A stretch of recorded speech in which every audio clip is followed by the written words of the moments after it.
Hello students, प्रकाशी तथा तरंग प्रकाशिकी तथा तरंग प्रकाशिकी में हम पार्ट वन की वीडियो बना चुके हैं। ये पार्ट 2 है, पार्ट 2, जिसमें हम ये जानेंगे कि पार्ट 2 यानी प्रकाशिकी से कितने महत्वपूर्ण ऐसे टॉपिक है जो आपके बोर्ड एग्जाम 2022 में आने वाले हैं। तो मैं आपको बता दूं, लेसन नंबर 13 लेसन 12 तक आपको मैं एक वीडियो में इंपॉर्टेंट टॉपिक बनाकर दे दिया हूं, जिसका लिंक आपको डिस्क्रिप्शन में मिल जाएगा। अगर नहीं देखेंगे तो देख लीजिए। और 12 लेसन तक वहां तक उसमें बताया गया है। 13वां लेसन 13 में प्रकाश का परावर्तन है, जो आपको नहीं पढ़ना है, आपके सिलेबस से कट गया है। 70% आपका इस बार एग्जाम में आने वाला है, 30% कट गया है। लेसन 14 और 15 को मैंने एक ही में लिखा है, प्रकाश का अपवर्तन और प्रिज्म द्वारा प्रकाश का अपवर्तन। ये दोनों लेसन में से इंपॉर्टेंट टॉपिक जो हैं वो उत्तल तथा अवतल पृष्ठ, उत्तल अथवा अवतल पृष्ठ द्वारा अपवर्तन का सूत्र निकालिए। उत्तल या अवतल पृष्ठ पर अपवर्तन का सूत्र, जो फार्मूला इतना है।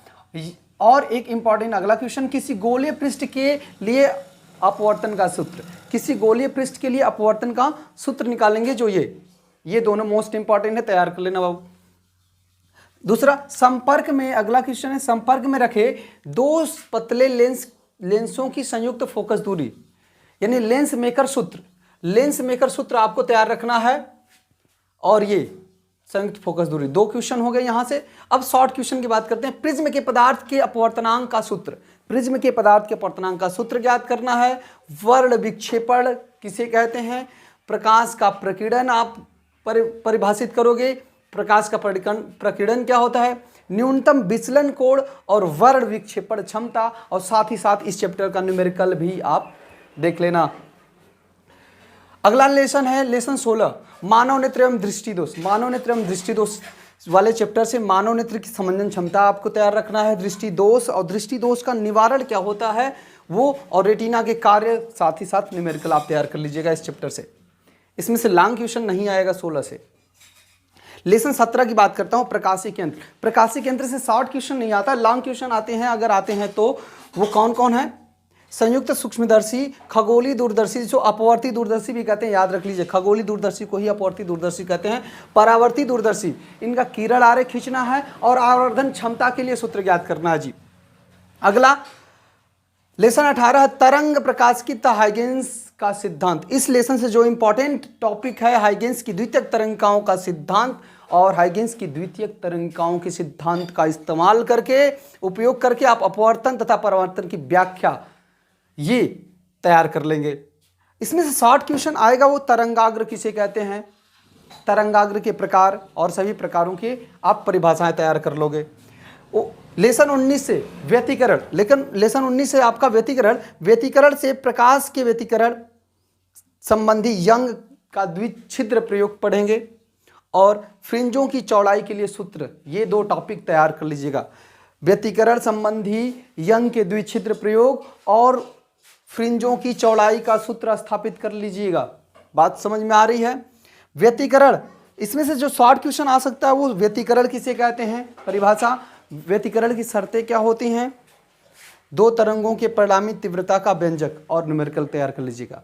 ठीक है, इतनी बात समझ में आई। अगर अभी तक हमारे चैनल को सब्सक्राइब नहीं किए हैं तो सब्सक्राइब कर लीजिए और अधिक से अधिक अपने फ्रेंड को शेयर करिए। चलिए अगला लेसन की बात करते हैं, विवर्तन।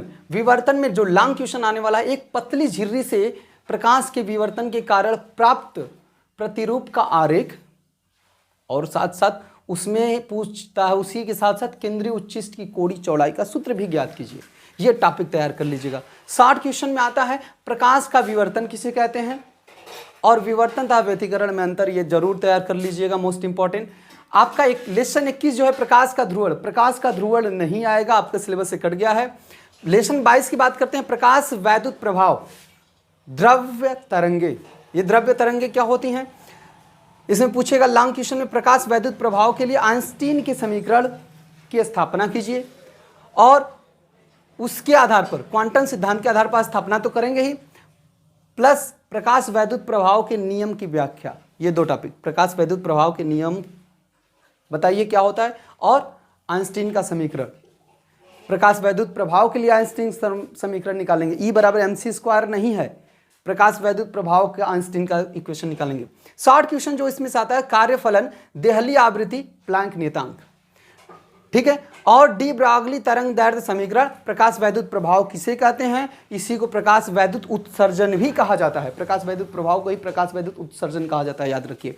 लेसन 23 जो है आपका परमाणु की संरचना था हाइड्रोजन स्पेक्ट्रम, इसमें से आप बोहर का परमाणु मॉडल नॉर्मली तैयार कर लीजिएगा, ठीक है। मोस्ट इंपॉर्टेंट इसमें जो ज़्यादा आता है वो हाइड्रोजन परमाणु के लिए ऊर्जा स्तर आरेख, जो लाइमन श्रेणी होता है, बामर श्रेणी होता है, पास्चन होता है, ब्रैकेट होता है, फुंड श्रेणी होता है, इन सभी श्रेणियों के लिए, ठीक है। और आपको बता दूं तो कक्षा 11 में आप केमिस्ट्री में सब पढ़े होंगे, ठीक है। 60 क्वेश्चन इन सबके स्पेक्ट्रम के लिए तरंग दैर्ध्य का सूत्र निकालिएगा सभी श्रेणियों के लिए। उसके बाद आयनन ऊर्जा का सतत रहे या अविरत, दोनों ये बात एक ही होता है, सतत या अविरत, व रेखीय स्पेक्ट्रम में अंतर क्या होता है। आयनन ऊर्जा एक टॉपिक, दूसरा सतत व रेखीय स्पेक्ट्रम में क्या अंतर होता है, ये तैयार कर लीजिए।